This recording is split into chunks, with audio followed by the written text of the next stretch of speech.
Cette vidéo comporte tous les commentaires d'études sur les versets disponibles dans la Bible d'études Esprit et Vie, dans Actes des Apôtres chapitre 6. Verset 3. Plein d'Esprit Saint et de sagesse. Les apôtres décidèrent que les 7 hommes devaient prouver qu'ils marchaient fidèlement et sans interruption sous l'influence du Saint-Esprit. Apparemment, les apôtres partaient du principe que tous les croyants ne demeuraient pas en tout temps dans cette plénitude de l'Esprit. En d'autres termes, ceux qui ne vivent pas fidèlement sous la direction de l'Esprit, Galates 5 versets 16 à 25, finissent par ne plus connaître la plénitude de l'Esprit. À propos de l'expression « plein d'Esprit Saint » ou « rempli d'Esprit Saint », il convient de faire les observations suivantes. Premièrement, l'expression « plein d'Esprit Saint », voir chapitre 6 verset 5, 11 verset 24, décrit une nature, une qualité ou une condition permanente du croyant qui est le fruit de l'expérience de la plénitude de l'Esprit et qui rend le croyant capable de servir Dieu dans la puissance du Saint-Esprit et de parler sous une inspiration de nature prophétique, selon que l'Esprit lui donne de s'exprimer. Deuxièmement, l'expression « rempli du Saint-Esprit » est utilisée de 3 manières différentes. A. Pour parler de la manifestation du baptême dans le Saint-Esprit, chapitre 1 verset 5, 2 verset 4, 9 verset 17, 11 verset 16. B. Pour parler du revêtement de puissance du ou des croyants en une occasion particulière en vue de les faire parler sous l'impulsion du Saint-Esprit, chapitre 4 verset 8, 13 verset 9. Luc 1 verset 41 à 45 et verset 67 à 79, et C. Pour parler d'un ministère prophétique, au sens général du terme, sous l'inspiration ou l'onction du Saint-Esprit, sans pour autant préciser la durée de ce ministère, chapitre 4 versets 31 à 33, 13 verset 52, Luc 1 verset 15. Troisièmement, après avoir reçu le baptême initial dans l'Esprit, ceux qui marchent fidèlement dans ce même Esprit, en faisant mourir les actions du corps, Romains 8 versets 13 à 14, peuvent être décrits comme étant pleins d'Esprit Saint, c'est-à-dire comme entretenant la plénitude intérieure du Saint-Esprit dans leur vie, par exemple, les 7 hommes, et en particulier Étienne, versets 3 et verset 5, chapitre 7 verset 55, ou Barnabas, chapitre 11 verset 24.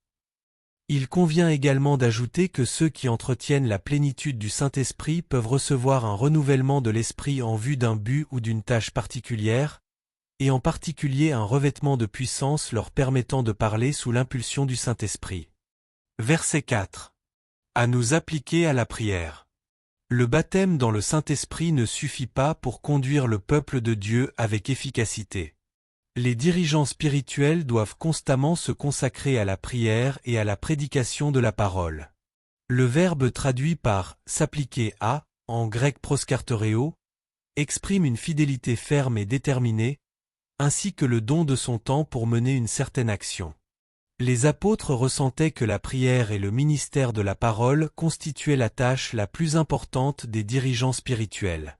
Observez les allusions fréquentes à la prière dans le livre des Actes, voir chapitre 1 verset 14 et verset 24, 2 verset 42, 4 verset 24 à 31, 6 verset 4 et verset 6, 9 verset 40, 10 verset 2, verset 4, verset 9 et verset 31, 11 verset 5, 12 verset 5, 13 verset 3, 14 verset 23, 16 verset 25, 22 verset 17, 28 verset 8. Verset 6. Ils leur imposèrent les mains. Dans le Nouveau Testament, l'imposition des mains était utilisée de 5 manières différentes. Premièrement, en rapport avec les miracles de guérison, chapitre 28 verset 8, Matthieu 9 verset 18, Marc 5 verset 23, 6 verset 5. Deuxièmement, pour bénir les autres, Matthieu 19 verset 13 et verset 15. Troisièmement, en rapport avec le baptême de l'Esprit, chapitre 8 verset 17 et verset 19, 19 verset 6. Quatrièmement, au moment de confier à quelqu'un une mission précise, verset 6, 13 verset 3, et cinquièmement, lorsque des dons spirituels étaient accordés par le moyen des anciens, 1 Timothée 4 verset 14.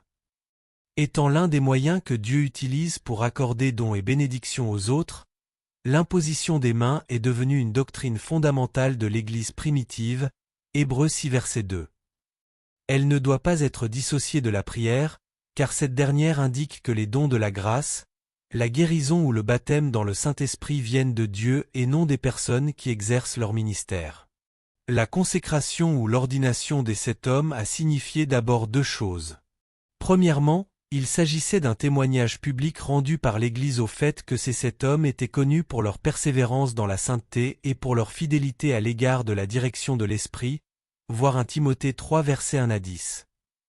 Deuxièmement, il s'agissait d'un acte de consécration des hommes à l'œuvre de Dieu et un témoignage de leur volonté d'accepter la responsabilité de l'appel de Dieu. Verset 8. Étienne, plein de grâce et de puissance. Le Saint-Esprit a revêtu Étienne de puissance afin qu'il accomplisse des prodiges et de grands miracles parmi le peuple, et il lui a donné une grande sagesse pour qu'il prêche l'Évangile de façon que ses adversaires ne puissent pas réfuter ses arguments. Verset 10, voir Exode 4 verset 15, Luc 21 verset 15.